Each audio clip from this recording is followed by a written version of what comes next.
कौन हैं और हमारे घर से क्या लेके जा रहे हैं? पिताजी, आप घर में जाकर आराम कीजिए, मैं जरा इनको देख कर आता हूँ।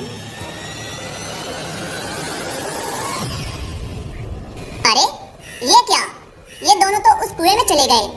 ऐसे कैसे हो सकता है?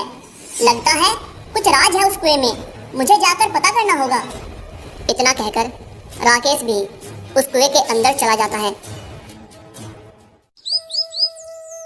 बेटा, मैंने दवाई दे दी है, अब ये दवाई अपने पिताजी को सुबह और शाम देते रहियो। तुम्हारे पिताजी को इन दवाइयों से कुछ राहत मिलती रहेगी। अच्छा बेटा, अब मैं चलता हूँ। इतना कहकर वैद्य जी बाहर चले गए।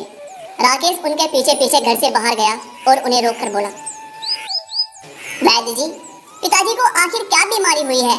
वैद्य जी, आप पिछले 6 महीनों से पिताजी को दवाई देते आ रहे हो, लेकिन अभी तक इनकी हालत में कोई सुधार नहीं आया। बेटा राकेश, मैं खुद हैरान हूँ कि आखिर तुम्हारे पिताजी को क्या बीमारी हुई है जो ठीक होने का नाम ही नहीं ले रही है। और सच कहूँ तो बेटा, मुझे लगता है तुम्हारे पिताजी को जो बीमारी है उसका कोई इलाज नहीं है, जो अब ठीक हो पाना मुश्किल ही है। अच्छा बेटा, अब मैं चलता हूँ, तुम अपने पिताजी का ख्याल रखना। अच्छा, तो राकेश के पिता को कोई लाइलाज बीमारी हो गई है जो वैद्य जी भी ठीक नहीं कर पा रहे हैं। इसका मतलब जरूर कोई गंभीर बीमारी हो गई होगी। अरे कैलाश भाई, जरा हमें भी चाय पिला दो और साथ में पकौड़ियाँ भी दे देना गरम गरम। कैलाश भाई, आपके पास बकरी का दूध है क्या? नहीं भाई, मेरे पास तो नहीं है बकरी का दूध। वैसे तुम्हें बकरी का दूध चाहिए क्यों भाई? अरे दीनू भाई, मेरे बेटे की तबीयत बहुत खराब है, वैद्य जी ने उसे बकरी के दूध के साथ दवा खाने को कहा है, इसलिए मैं बकरी का दूध ढूंढ रहा हूँ। लेकिन क्या हुआ है तुम्हारे बेटे को? पता नहीं भाई, आखिर क्या हुआ है। 1 हफ्ते से ना तो ढंग से कुछ खाता पीता है और ना ही बाहर निकलता है, बस सारा दिन बिस्तर पर पड़ा रहता है। कभी कभी तो बुखार भी बहुत तेज आ जाता है। अरे तुम तो उस राकेश के घर की पास वाली गली में रहते हो ना? हाँ हाँ, मैं उधर ही रहता हूँ। तब तो ये होना ही था, और क्या, अभी तो ये शुरुआत है।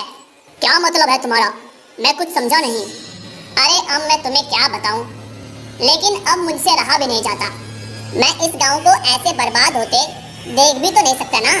अरे दीनू भाई, जो भी कहना है साफ साफ कहो ना, ये तुम घुमा फिरा के बात कर रहे हो, मुझे कुछ समझ नहीं आ रहा। अरे क्या तुम्हें नहीं पता, तुम्हारे पड़ोसी राकेश के पिता को कोई लाइलाज बीमारी हो गई है।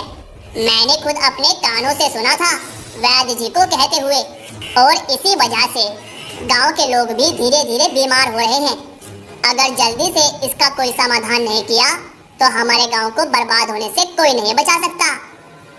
गांव के लोग अब इस बात से डरने लगते हैं, तो गांव के लोग अपने ही गांव के मुखिया के पास जाते हैं। मुखिया जी, हमारे गांव पर एक बहुत बड़ी परेशानी आने वाली है। मुखिया जी, कृपया आप इस समस्या का जल्द से जल्द समाधान करें। कैसी परेशानी आने वाली है भैया, जिसका तुम्हें पहले से ही पता चल गया? क्या है वो परेशानी? मुखिया जी, मेरी पास वाली गली में एक इंसान एक ऐसी बीमारी से ग्रस्त है जिसका कोई इलाज नहीं है। और मुखिया जी, वह बीमारी बहुत खतरनाक है, जिसके चलते 1 हफ्ते से मेरा बेटा भी बीमार पड़ा हुआ है।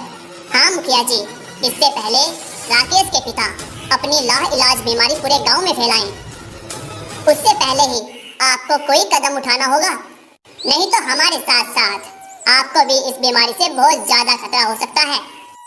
क्या वो राकेश का पिता लाइलाज बीमारी से ग्रस्त है?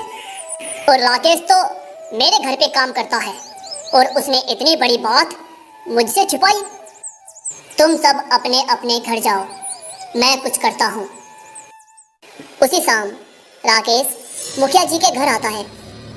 राकेश, देखो भाई, अब तुम यहाँ काम पर मत आया करो, क्योंकि गांव के सभी लोग आज मेरे पास आए थे और उन्होंने मुझे बताया कि तुम्हारे पिताजी किसी गंभीर लाइलाज बीमारी से ग्रस्त हैं, जिसके चलते गांव के आसपास के लोग भी बीमार हो रहे हैं। इसीलिए गांव के सभी लोगों ने फैसला किया है कि तुम्हें ये गांव छोड़ना होगा नहीं मुखिया जी, ऐसी बात नहीं है। मेरे पिताजी को कोई लाइलाज बीमारी नहीं है, वो बस थोड़े कमजोर हो गए हैं और मैं अपनी गरीबी के कारण उनका सही जगह पर इलाज नहीं करवा पा रहा और इसीलिए वो अभी ठीक नहीं हो पाए हैं। मुखिया जी, हमें गांव से मत निकालो, हम कहाँ जाएंगे? मुखिया जी, मैंने आपकी इतने सालों से सेवा की है, मेरे बारे में कुछ तो सोचिए मुखिया जी। मुझे इस गांव से मत निकालो मुखिया जी, मत निकालो। बेटा राकेश, अब मैं कुछ नहीं कर सकता, मैं तो बस एक मुखिया हूँ। मैं तो बस वही करूँगा जो गांव वालों के हित में होगा, और अगर मैंने ऐसा नहीं किया तो सभी गांव वाले मेरे खिलाफ हो जाएंगे। इसीलिए बेटा राकेश, जितनी जल्दी हो सके ये गांव छोड़कर चले जाओ और दोबारा कभी यहाँ इस गांव में मत आना। राकेश अब चुपचाप अपने घर चलाता है।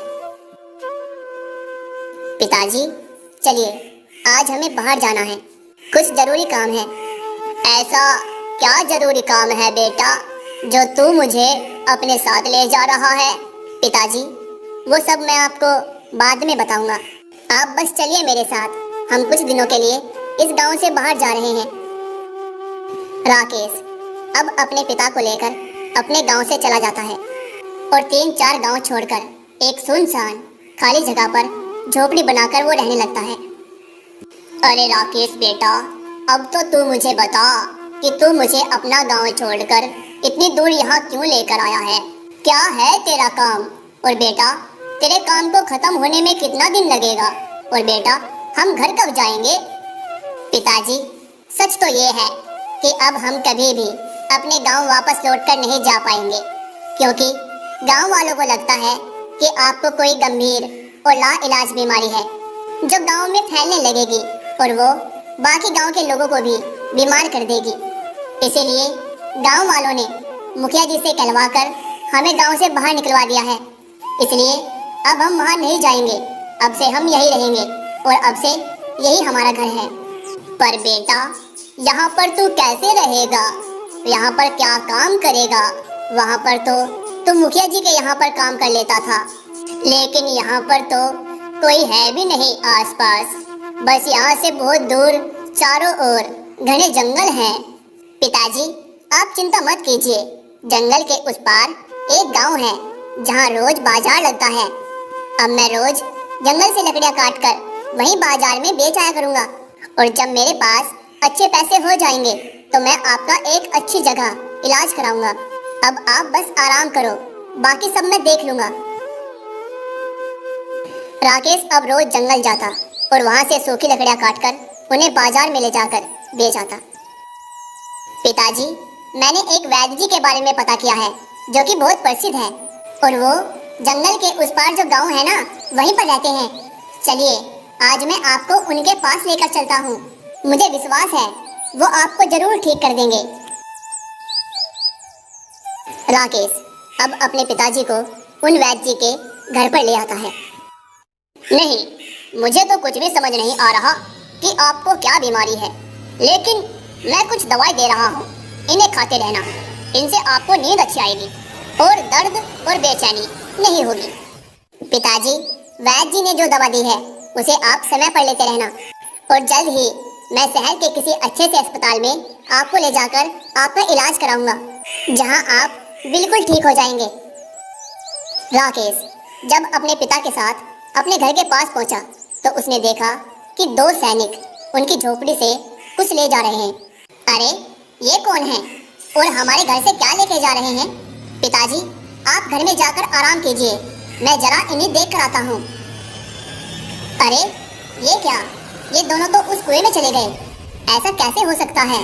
लगता है कुछ राज है उस कुएं में, मुझे जाकर पता करना होगा।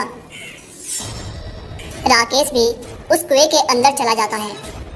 अरे ये क्या, ये तो कोई दूसरी ही दुनिया जैसी लग रही है, कहीं मैं कोई सपना तो नहीं देख रहा। और ये आलीशान महल, ये तो राजा महाराजाओं का महल हो सकता है, चलो अंदर जाकर देखता हूँ। इतना कहकर राकेश महल के अंदर चला जाता है। अरे ये क्या, ये तो सचमुच कोई राजा है और आसपास सैनिक भी हैं। कौन हो तुम और कहां से आए हो? महाराज, मैं उस कुएं के रास्ते से आया हूँ, मैंने देखा कि दो सैनिक मेरे घर से कुछ सामान लेकर इस कुएं के अंदर से होकर यहाँ आए हैं, तो मैं भी उनके पीछे पीछे यहाँ चला आया, ये जानने कि वो लोग कौन हैं और मेरे घर से क्या लेके आए हैं। अच्छा, तो वो तुम्हारे घर से भोजन लाए हैं? ओ अच्छा, तो ये बात है। फिर तो कोई बात नहीं, आप अपनी पुत्री के लिए जब चाहें तब हमारे घर से भोजन ले जा सकते हैं महाराज। क्या सच में तुम हमें भोजन देने के लिए तैयार हो? हाँ हाँ महाराज, हम आपके सैनिकों को जरूर भोजन देंगे जब भी वो हमारे पास आएंगे।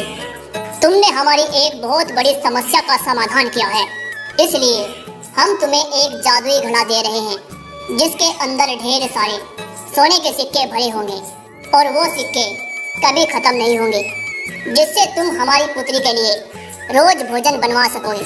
और हमने तो सुना है धरती लोक के भोजन का स्वाद बहुत ही मस्त होता है। हाँ महाराज, आपने बिल्कुल सही सुना है, हमारे यहाँ तो भोजन बहुत ही स्वादिष्ट होता है और हमारे पिताजी तो बहुत ही स्वादिष्ट भोजन पकाते हैं, लेकिन वो काफी समय से बीमार है, नहीं तो मैं आपको और भी स्वादिष्ट भोजन खिलाता। क्या तुम्हारे पिताजी बहुत ही स्वादिष्ट भोजन पकाते हैं?